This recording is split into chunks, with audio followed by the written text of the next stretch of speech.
दोस्तों नमस्कार, स्वागत है आप सभी का ऑनलाइन अड्डा फॉर स्टडी यूट्यूब चैनल पर। इस वीडियो में हम बात करने वाले हैं कई बड़ी और लेटेस्ट अपडेट के बारे में जो कि संबंधित है आप सभी के लिए खुशखबरी को लेकर नए शिक्षा सेवा चयन आयोग के बारे में, जिसका इंतजार 23 से 24 लाख अभ्यर्थी कर रहे हैं। क्योंकि चाहे वो अगर नई प्राइमरी शिक्षक भर्ती हो, टीजीटी पीजीटी हो या फिर और भी तमाम ऐसी भर्ती या फिर उनसे संबंधित परीक्षाएं, वो सब कुछ नए शिक्षा सेवा आयोग के माध्यम से होंगी। और आज इसको लेकर दो बड़ी अपडेट हैं, दोनों अपडेट को हम कवर करेंगे, इसके साथ और भी कई अपडेट। लेकिन आपने अभी तक इस चैनल को सब्सक्राइब नहीं किया है तो जल्दी से करके बेल आइकन को दबा लो, जिससे कि आपको रियल ऑथेंटिक जानकारी ऑनलाइन अड्डा फॉर स्टडी यूट्यूब चैनल के माध्यम से मिलती रहे। और हाँ, वीडियो को लाइक और शेयर कर दिया करो। शुरुआत करेंगे सबसे पहली अपडेट के साथ, जो कि संबंधित है नए शिक्षा सेवा आयोग के बारे में। दो अपडेटें, पहली ये है जिसके बारे में आपको दोनों जानकारी यहाँ पे देखने के लिए मिलती हैं कि नए आयोग के अंदर बढ़ सकते हैं सदस्य।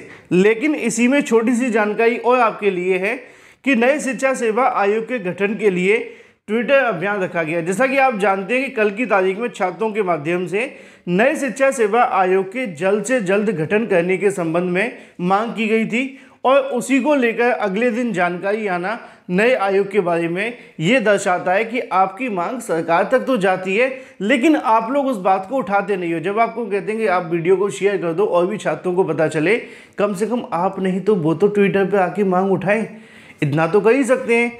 लिखा हुआ है कि उच्च शिक्षा विभाग की लेकर माध्यमिक, बेसिक, प्राविधिक और भी तमाम भर्तियों को लेकर होने वाली भर्तियां अब उत्तर प्रदेश शिक्षा सेवा चयन आयोग के अंदर होंगी। लेकिन अगर बात की जाए इनके सदस्यों की संख्या के बारे में तो वो बढ़ सकती है। पहले नए आयोग के एक अध्यक्ष के अलावा 11 सदस्यों को लेकर यहाँ से प्रस्ताव बनाया गया था। अब इनकी संख्या बढ़ाकर 14 करनी है।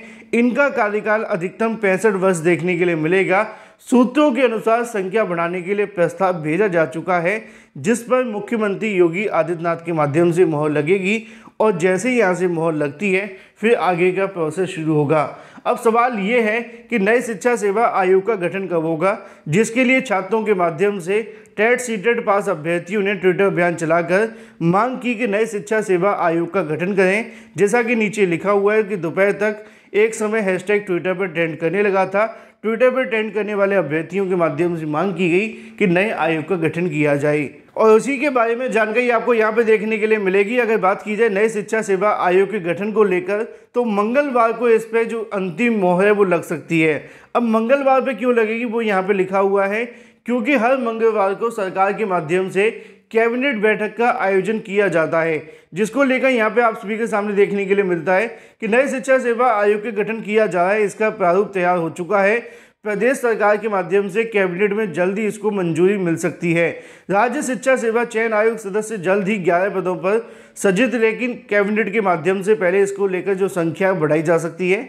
साथ ही साथ नए शिक्षा सेवा आयोग के गठन को लेकर अब जो कैबिनेट की बैठक होने वाली है वो कल होने वाली है मंगलवार को। कल होने वाली बैठक के अंदर नए शिक्षा सेवा आयोग को लेकर अंतिम मोहर लगाई जा सकती है, जिसको लेकर लाखों बीएड और बीटीसी अभ्यर्थी इंतजार कर रहे हैं। जिसके बारे में बहुत सारी जानकारी यहाँ पे लिखी हुई है कि सदस्यों की संख्या बढ़ाए जाने को लेकर।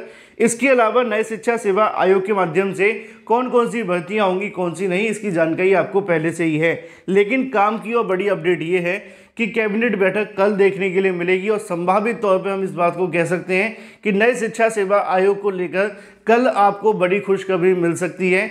बाकी तो डिपेंड करेगा सरकार के ऊपर कि सरकार कब तक नए शिक्षा सेवा आयोग का गठन करती है, क्योंकि उम्मीद तो पिछली बैठक के अंदर भी थी, लेकिन सरकार के माध्यम से अगली बैठक में रखने को लेकर कहा गया था, और अगली बैठक अब कल होने वाली है। जो भी अपडेट होगी आपको रियल ऑथेंटिक ही दी जाएगी, चाहे अगर बात की जाए नई प्राइमरी या टीजीटी पीजीटी को लेकर या नए आयोग के बारे में। चलिए बात कर लेते हैं अपनी अगली अपडेट को लेकर, जो कि संबंधित है यूपी पीईटी के संबंध में विस्तृत कार्यक्रम के बारे में। दोस्तों, जैसा कि आप जानते हैं कि छात्रों को लूटने के लिए दो ही आप सभी के पास सबसे ज़्यादा अच्छे हथियार हैं सरकार के पास में। एक है यूपी पीईटी और दूसरा है यूपी टीईटी, या फिर केंद्र सरकार के पास है सीटीईटी। ये बार बार इसको करवाते रहते हैं, लेकिन भर्तियों के लिए विज्ञापन नहीं निकालते। अब एक बार फिर से अगर बात की जाए यूपी पीईटी को लेकर विस्तृत कार्यक्रम या फिर विस्तृत जो तैयारियां वो कर ली गई हैं, जिसके बारे में जानकारी आपको यहाँ पर देखने के लिए मिलेगी।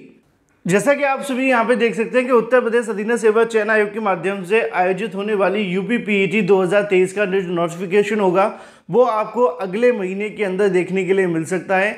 साथ ही साथ अगर बात की जाए इसकी परीक्षा के बारे में तो इसको लेकर जानकारी लिखी हुई है कि इसकी जो परीक्षा होगी वो अक्टूबर के तीसरे सप्ताह के अंदर आपको देखने के लिए मिलेगी। यानी कि यूपी पीईटी को लेकर सरकार एक बार फिर से छात्रों को लूटने की तैयारी कर चुकी है, जिसमें नीचे लिखा हुआ है कि 38 लाख से ज़्यादा छात्र आवेदन करेंगे। मैंने कल भी कहा था कि 38 लाख में से 35 लाख पहले ही दिन बाहर हो जाएंगे जिस दिन उन्होंने आवेदन किया, क्योंकि पदों की संख्या 100, 50, 15, 20 और 1000 तक देखने के लिए मिलती है। 15 गुना को जब बुलाते हैं तो 15 से 20,000 या 30,000 को बैठने का मौका मिलता है, 3 लाख भी नहीं बैठ पाते। चलिए बात कर लेते हैं अपनी अगली अपडेट के बारे में जो कि संबंधित है बीएड बनाम बीटीसी सुप्रीम कोर्ट ऑर्डर को लेकर। अगर आप भी बीएड बनाम बीटीसी सुप्रीम कोर्ट ऑर्डर का इंतजार कर रहे हैं तो आपके लिए बड़ी और अच्छी खबर ये है कि बीएड बनाम बीटीसी सुप्रीम कोर्ट ऑर्डर को लेकर सुप्रीम कोर्ट ऑफ इंडिया के माध्यम से नोटिस जारी करते हुए जानकारी आप सभी के सामने दी गई है।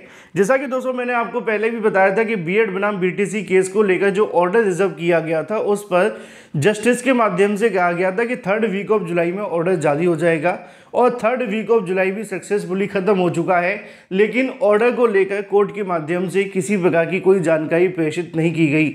अब एक बार फिर से अगर बात की जाए तो बीएड और बीटीसी के संबंध में एक याचिका स्टेट ऑफ राजस्थान के माध्यम से दाखिल की गई है, जिसको लेकर सुनवाई आज 24/7/2023 को होने वाली है।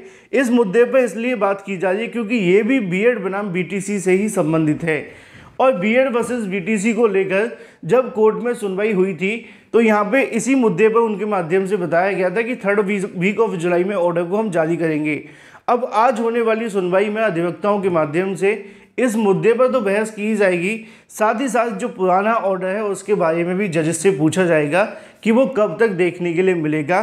तो आज दोपहर तक बीएड वर्सेस बीटीसी को लेकर कोई बड़ी अपडेट मिल सकती है कि आपका ऑर्डर कब जारी हो रहा है। जो भी जानकारी होगी आपको इसी चैनल के माध्यम से दी जाएगी। चैनल को सब्सक्राइब करके बेल आइकन को अवश्य दबा लें। हम बात कर लेते हैं अपनी अगली अपडेट के बारे में जो कि संबंधित है यूपीएससी के माध्यम से एजीटीए नोटिफिकेशन को लेकर, जिसकी जानकारी आज के न्यूज़पेपर के अंदर भी दी गई है। डाटा भेजने के बाद भी फाइल नहीं खुली, भर्ती फंसी। उत्तर प्रदेश लोक सेवा आयोग ने कृषि प्राविधिक सहायक 2013 के 906 अभ्यर्थियों का डाटा तो उत्तर प्रदेश अधीन सेवा चयन आयोग को भेज दिया, लेकिन जिस फॉर्मेट में ये डाटा भेजा गया उसकी फाइल एनआईसी लखनऊ में नहीं खुल रही है। मतलब कमाल चलता है इनका कि हमने फाइल भेजी तो खो गई, फाइल मिली नहीं, फोल्डर गायब हो गया। अब फाइल का फॉर्मेट ऐसा भेज दिया कि वो खुल ही नहीं रहा, या सिंपल सा भेज देते व्हाट्सएप पे, इतने लोग भेजते रहते हैं, हद है। 906 लोगों की पीडीएफ बना के, पीडीएफ ऐसी कौन सी पीडीएफ बना दी इन्होंने, है ना। अब फॉर्मेट यूपीएससी ने निर्धारित फॉर्मेट में यूपीपीएससी से मांगा है। राष्ट्रीय कृषि छात्र संघ महासचिव आशुतोष के माध्यम से बताया गया कि यूपीपीएससी अफसरों से फ़ोन पर बात की गई है, साथ ही संशोधित फॉर्मेट का जो डाटा होगा वो जल्द भेज दिया जाएगा। कमाल चल रहा है उत्तर प्रदेश के अंदर। Thank you for watching this video.